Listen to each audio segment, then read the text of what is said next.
Hello game সেন্টারে দাদা।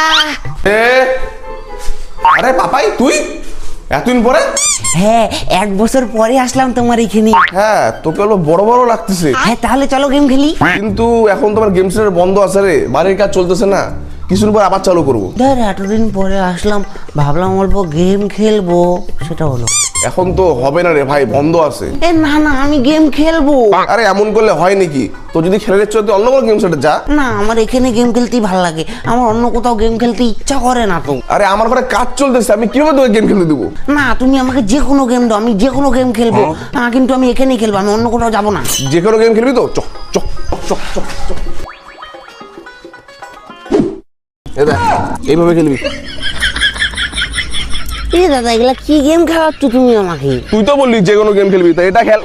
বুঝিস না তুই আমার ঘরে কাজ চলতেছে। এ ঠিক আছে আমি এই মেয়েদের গেম খেলবো না, তোমার ঘরের কাজ যবে শেষ হবে আমি তবে আসবো, আমি গেলাম। শালা মেয়েদের গেম খেলতেছে মাইয়া কোথাকার।